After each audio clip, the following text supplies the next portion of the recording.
Very good morning student. बेटा जैसा कि आप देख सकते हो चंद्रशेखर आज़ाद, तो 23 जुलाई को चंद्रशेखर आज़ाद महान स्वतंत्रता सेनानी जिनका जन्म दिवस 23 जुलाई को प्रत्येक वर्ष मनाया जाता है।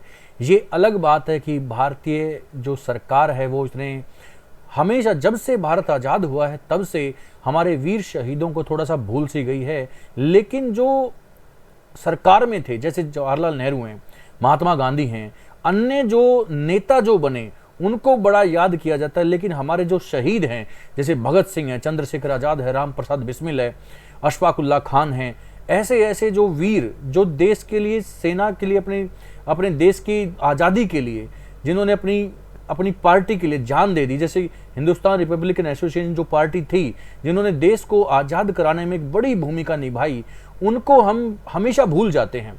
लेकिन अब से ऐसा नहीं होगा। हम जो क्लासेस देंगे, विशेषकर विजय मंत्रा बाई एसपी सर, ये जो यूट्यूब चैनल है आपका, इस पे क्रांतिकारियों के बारे में विशेषकर एक विशेष सीरीज चलाई जाएगी। जब भी किसी भी शहीद का, किसी भी क्रांतिकारी का जन्मदिवस होगा तो उसके बारे में हम स्पष्ट खुलकर बताएंगे आपको, ठीक है ना। जैसे कि आप देख सकते हो चंद्रशेखर आज़ाद, और बेटा आज के ही दिन बीजी तिलक का भी जन्म दिवस होता है। इसकी भी एक क्लास आपके सामने जल्दी ही आएगी आज, ठीक है ना। लेकिन सबसे पहले चंद्रशेखर आज़ाद के बारे में थोड़ा जानते हैं, ठीक है। आप लोगों ने एक बात सुनी होगी, साबरमती के संत तूने कर दिया कमाल, दे दी हमें आज़ादी बिना खड़ग बिना ढाल। बेटा क्या आप सोच के बताओ, आज़ादी क्या बिना खड़ग और बिना ढाल के मिली है? अगर बिना खड़ग बिना ढाल के, बिना लाठी डंडों के, बिना गोलियों के आज़ादी मिल जाती तो फिर चंद्रशेखर आज़ाद क्यों अपने आप को गोली मारते? भगत सिंह क्यों फांसी पर चढ़ते? राम प्रसाद बिस्मिल क्यों फांसी पर चढ़ते? ऐसे ऐसे महान क्रांतिकारी ये क्यों शहीद होते? देखो, जिन्होंने एक डंडा तक नहीं खाया उनका तो हम नाम लेते हैं कि आज़ादी में इनका बड़ा योगदान है, लेकिन जिन्होंने अपना पूरा परिवार देश के ऊपर न्यौछावर कर दिया और उनका हम नाम लेना भी भूल जाते हैं। और क्या आप लोगों ने सोचा, ये जो हमारे महान स्वतंत्रता सेनानी हैं, इनकी मृत्यु के बाद इनके परिवारों के साथ क्या हश्र किया गया? उस समय की सरकारों ने भारत की आज़ादी के बाद भी हमारे जो महान क्रांतिकारी हैं उनके परिवारों के साथ, उनकी माँ के साथ, पिता के साथ, उनके भाई बहनों के साथ कैसा कैसा व्यवहार हुआ हमारे देश में, ठीक है बेटा। ये बड़ा ही एक बड़ी शर्म की बात है हमारे लिए, जो इतने बड़े शहीद हैं जिन्होंने आज हमें ये मौका दिया कि हम सर उठाकर चल सकते हैं। और उनके बारे में हम ऐसी ऐसी बातें भी सुनते हैं, जैसे कि वीर सावरकर के ऊपर मैंने आपको बोला था, जिनका पूरा परिवार ही देश के ऊपर न्यौछावर हो गया, जिन्होंने 10 साल काला पानी की सजा काटी। और वीर सावरकर के बारे में हमें क्या क्या सुनने को आज मिलता है ना। तो आप सब समझदार हैं, सोच सकते हैं कि क्या चला हुआ है। चलो बहरहाल हम बात करते हैं चंद्रशेखर आज़ाद की। देखिए बेटा, ये रहा फर्स्ट पॉइंट।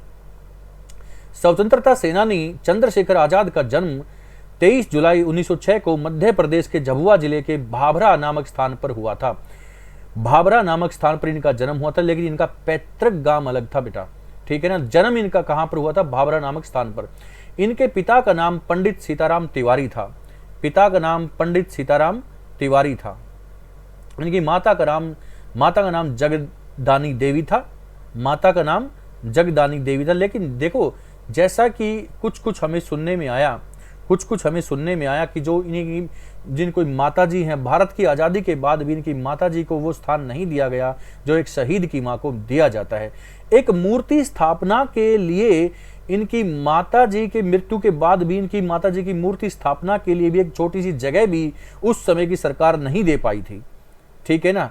चंद्रशेखर आज़ाद अपने पिता की ही तरह ईमानदार और स्वाभिमानी, साहसी और वचन के पक्के थे, ठीक है। देखिए, वह 14 वर्ष की आयु में बनारस गए, जहां उन्होंने संस्कृत पाठशाला में पढ़ाई की। 1920 से 1921 के वर्षों में वे गांधी जी के असहयोग आंदोलन से जुड़े। देखो, थोड़ा सा मैं आप लोगों को बताऊं, गांधी जी किससे जुड़े? गांधी जी 1920 से 1921 में वे गांधी जी के असहयोग आंदोलन से जुड़े। देखो, चंद्रशेखर आज़ाद जुड़े थे असहयोग आंदोलन से। काफी बच्चे ये बात नहीं जानते। असहयोग आंदोलन, देखो, वो गांधीवादी के विचारों से भी ऐसे नहीं थे, विमुख नहीं थे। वो पहले गांधी से काफी प्रभावित थे, लेकिन बाद में जैसे जैसे देखा उन्होंने अत्याचार, बाद में फिर वो एक तरह से ऐसे हो गए, बिल्कुल उग्र नेता के रूप में उभर कर सामने आते हैं वो। जैसा कि आप यहां पर देख सकते हो, असहयोग आंदोलन से वो जुड़े, उन्हें गिरफ्तार कर लिया गया, जज के सामने प्रस्तुत किया गया, जहां उन्होंने अपना नाम आजाद बताया। जज ने पूछा, बच्चे तुम्हारा नाम क्या है? तो चंद्रशेखर आजाद बताते हैं कि मेरा नाम है आजाद। उन्होंने पूछा, आपके पिता का नाम क्या है? पिता का नाम बताया स्वतंत्रता। उन्होंने बोला, आपका पता क्या है, एड्रेस क्या है? तो उन्होंने बोला, जेल मेरा निवास स्थान है। लेकिन उन्होंने ये भी बताया कि आगे से अब तो आप मुझे पकड़ पाए हो, लेकिन आप कभी चंद्रशेखर आजाद को इसके बाद कभी पकड़ नहीं पाओगे। ये उन्होंने उनको एक वादा किया, प्रॉमिस किया, जो कि जीवन भर इसके बाद अंग्रेज उनको कभी पकड़ भी नहीं पाए। ठीक है, देखिए, उन्हें 15 कोड़ों की सजा दी गई, जिसमें हर कोड़े के वार पर उन्होंने वंदे मातरम और महात्मा गांधी की जय का नारा बुलंद किया। जैसा कि देख सकते हो, वो महात्मा गांधी से प्रभावित थे।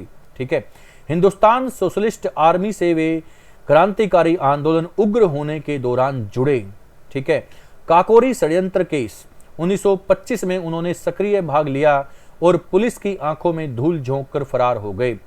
ये जो देखिए, मैं थोड़ा सा आपको असहयोग आंदोलन के बारे में भी थोड़ा सा बताऊं, थोड़ा सा बैक में चलते हैं। देखिए, असहयोग आंदोलन ये गांधी जी ने अगस्त 1920 में स्टार्ट किया था। थोड़ा सा इसके बारे में मैं थोड़ा प्रकाश आपके सामने यहाँ पर डालता हूँ। ये अगस्त 1920 में स्टार्ट किया गया था। ये क्यों स्टार्ट किया गया था, इसके मुख्य कारण क्या थे? इसके मुख्य कारण थे, एक तो Rowlatt act, Rowlatt act, Rowlatt act. दूसरा था, अच्छा, रोलेट एक्ट को क्या बोलते हैं?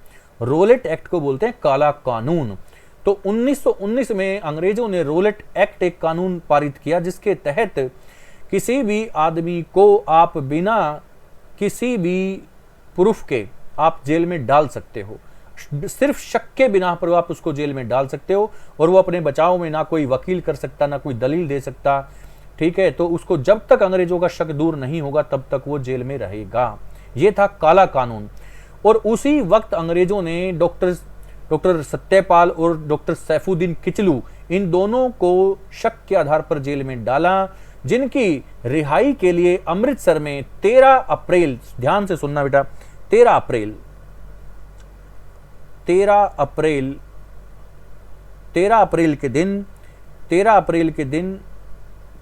1919 जलियांवाला बाग में एक शांतिपूर्ण ढंग से वो सभा कर रहे थे, जिस पर जनरल डायर ने अंधाधुंध गोलियां चलवाई थी। ये था अमृतसर हत्याकांड। ठीक है, तो दो चीजें मैंने आपको बताई, रोलेट एक्ट और अमृतसर हत्याकांड। तीसरी चीज और सुनिए, ये तीसरी चीज थी खिलाफत आंदोलन, जो कि 1919 में स्टार्ट किया गया था। ये भी तुर्की के मुसलमानों के संपर्क में या समर्थन में भारतीय मुसलमानों का एक आंदोलन था, खिलाफत आंदोलन। ठीक है ना।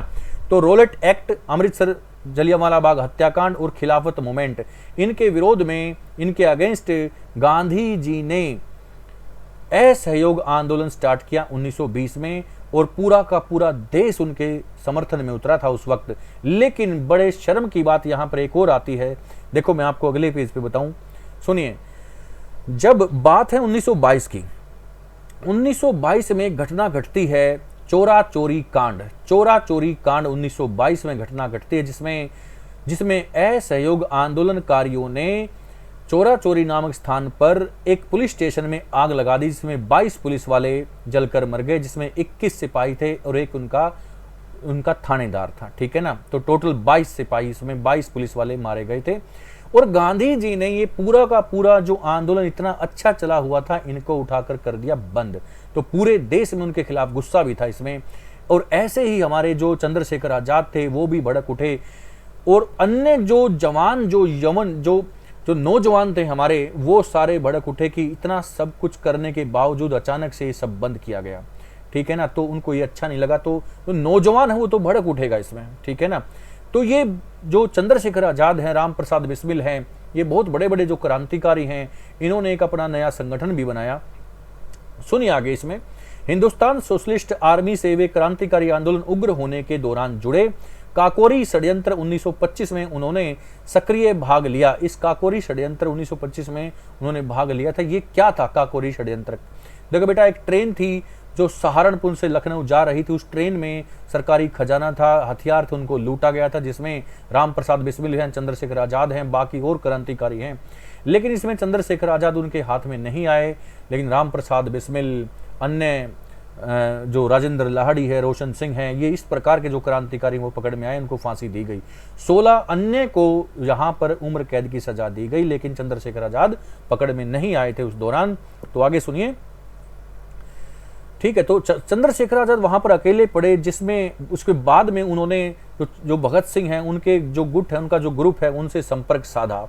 ठीक है, इसमें देखिए बेटा, आगे हम बात करते हैं चंद्रशेखर आज़ाद का नारा क्या था। मैं आज़ाद हूं, आज़ाद रहूंगा और आज़ाद ही मैं मरूंगा, ये उनका नारा था। ठीक है, हिंदुस्तान रिपब्लिकन एसोसिएशन की स्थापना अक्टूबर 1924 में भारतीय स्वतंत्रता संग्राम के क्रांतिकारी राम प्रसाद बिस्मिल और योगेश चंद्र चटर्जी, चंद्रशेखर आज़ाद, सचिंद्र सान्याल ने कानपुर में इसकी स्थापना की थी। ठीक है, नेक्स्ट देखिए, काकोरी कांड के पश्चात जब इस दल के 4 क्रांतिकारियों को फांसी दे दी गई, 16 अन्य को उम्र कैद की सजा दे दी गई, जब चंद्रशेखर आज़ाद अकेले ही प्रमुख बचे थे, जब उन्होंने क्या किया, जो भगत सिंह हैं उनके दल से विचार विमर्श किया और किन किन से मिले, जैसे कि आप देख सकते हो, विजय कुमार, कुंदन लाल गुप्त, भगवती चरण बोहरा, शिव कुमार वर्मा आदि से संपर्क किया उन्होंने। ठीक है, 17 दिसंबर 1928 को चंद्रशेखर आज़ाद, भगत सिंह और राजगुरु ने लाहौर में पुलिस अधीक्षक या पुलिस अध्यक्ष, उस समय के पुलिस अध्यक्ष के दफ्तर को घेर लिया, जहां जेपी सैंडर्स और उनके अंगरक्षक को गोली मार दी गई। इसके पश्चात लाहौर में जगह जगह पर पर्चे चिपकाए गए, जिन पर लिखा था लाला लाजपत राय की मृत्यु का बदला ले लिया गया। ये लाला लाजपत राय की मृत्यु कैसे हुई थी, थोड़ा सा मैं इस पर प्रकाश डालूं आपके सामने। तो बेटा सुनिए, भारत में साइमन कमीशन आया था 1928 में। साइमन कमीशन की नियुक्ति 1927 में हुई थी। साइमन कमीशन 1927 में नियुक्त किया गया था, जो कि भारत में 1928 में पहुंचा था। ठीक है ना, ये साइमन कमीशन को व्हाइट मैन कमीशन भी कहा गया, जिसमें एक भी भारतीय नहीं था। इसमें भारतीयों पर जो अंग्रेज हुकूमत कर रही थी उसका निर्णय लिया जाना था कि कैसा काम चल रहा है, लेकिन उस समय इसमें एक भी इंडियन नहीं था, इसलिए वो तो सारे अंग्रेज थे, वो तो अच्छी बात ही बोलेंगे, अच्छा रूल कर रहे हैं। ठीक है ना, इसी का विरोध किया गया, क्योंकि उसमें एक भी इंडियन नहीं है, इसलिए साइमन कमीशन को बोला गया व्हाइट मैन कमीशन। इसी के विरोध कर रहे थे लाला लाजपत राय पंजाब में, तो उन पर लाठी चार्ज का आदेश दिया था इसी कैप्टन सैंडर्स ने, जिससे वो इतने गंभीर रूप से चोटिल हुए कि कुछ समय बाद उनकी मृत्यु हो गई। और इनकी इस हत्या का बदला लिया भगत सिंह, चंद्रशेखर आज़ाद और अन्य साथियों ने। ये बात यहाँ इसलिए लिखी गई है। सुनिए आगे, उसके पश्चात लाहौर में जगह जगह पर्चे चिपकाए गए, जिन पर लिखा गया लाला लाजपत राय की मृत्यु का बदला ले लिया गया है। सुनिए, और तब इस दल ने पंजाब, संयुक्त प्रांत, आगरा, अवध, राजपुताना, बिहार, उड़ीसा आदि अनेक प्रांतों में क्रांतिकारी शामिल किए और दिल्ली के फिरोजशाह कोटला में सितंबर 1928 में एक गुप्त बैठक की और भगत सिंह की भारतीय नौजवान सभा के सभी सदस्यों ने सभा का विलय हिंदुस्तान रिपब्लिकन एसोसिएशन में किया। ठीक है, और काफी विचार विमर्श के बाद आम सहमति से एसोसिएशन को एक नया नाम दिया गया। और बेटा वो नया नाम क्या था, वो था हिंदुस्तान सोशलिस्ट रिपब्लिकन एसोसिएशन। ठीक है, ये था वो नया नाम। बहुत इंपॉर्टेंट पॉइंट मैंने आपको बताया। आगे देखिए, इलाहाबाद अल्फ्रेड पार्क 1931 में उन्होंने रूस की बोल्शेविक क्रांति की तर्ज पर समाजवादी क्रांति का आह्वान किया। ठीक है, उन्होंने संकल्प किया था कि वह कभी भी न पकड़े जाएंगे और ना ही ब्रिटिश सरकार के द्वारा कभी फांसी दी जा सकेगी उनको, जो कि उन्होंने पूरा भी किया। अपने इस संकल्प को पूरा करने के लिए उन्होंने 27 फरवरी 1931 को इसी पार्क में स्वयं को गोली मार ली। अपने प्राणों की आहुति उन्होंने दे दी देश के ऊपर। और देखो, यहां पर भी काफी बातें ऐसी हैं जो जवाहरलाल नेहरू के बारे में बोली जाती हैं, लेकिन हम इस विवाद में नहीं पड़ेंगे, क्योंकि थोड़ा सा मैं आपको बता दूं, क्योंकि काफी कुछ सुनने को ये मिलता है कि चंद्रशेखर आज़ाद की वहां बैठे होने की सूचना जवाहरलाल नेहरू ने उस टाइम के जिन्होंने एनकाउंटर किया था, अल्फ्रेड पार्क को घेरा था, जिस पुलिस अधीक्षक ने, उनको सूचना जवाहरलाल नेहरू के द्वारा दी गई थी। हमें इस बात के बारे में नहीं पता कि ये पूरा कंट्रोवर्सी क्या है, थोड़ा सा जो सुनने में आया मैंने आपको वो बताया है। लेकिन ये बात पक्का है कि वो कभी पकड़े नहीं गए। 6 गोलियां थी रिवॉल्वर में, 5 से 5 को अंग्रेजों को मारा, 1 बची, उससे उन्होंने खुद अपनी जान ली। ये थे चंद्रशेखर आजाद, ठीक है ना। देखिए चंद्रशेखर आजाद के बारे में एक बात मैं और आपको बताऊं। चंद्रशेखर आजाद ने ये प्रण लिया था कि जब तक मैं जिंदा हूं भगत सिंह को मैं मरने नहीं दूंगा अपने से पहले, और जो उन्होंने पूरा भी करके दिखाया, ठीक है। भगत सिंह को फांसी कब हुई थी बेटा, क्या सबको मालूम है? भगत सिंह को फांसी हुई थी 23 मार्च 1931 को, और चंद्रशेखर आजाद की मृत्यु कब हो गई थी? चंद्रशेखर आजाद की मृत्यु हो गई थी 27 फरवरी 1931 को, यानी लगभग उनसे 1 महीना पहले। क्योंकि वो काफी संघर्ष कर चुके थे, उनको छुड़ा नहीं पाए। पैसे जुटाने के लिए वो अल्फ्रेड पार्क में किसी से हेल्प लेने के लिए वहां पर बैठे थे।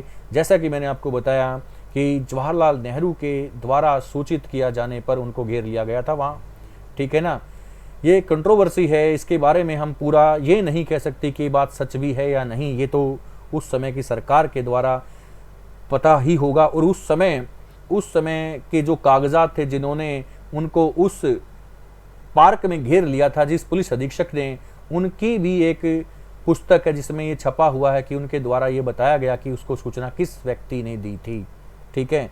तो ये थे चंद्रशेखर आजाद। उन्होंने अपना जैसा जैसा प्रण किया वो पूरा भी किया, कभी वो पकड़े नहीं गए।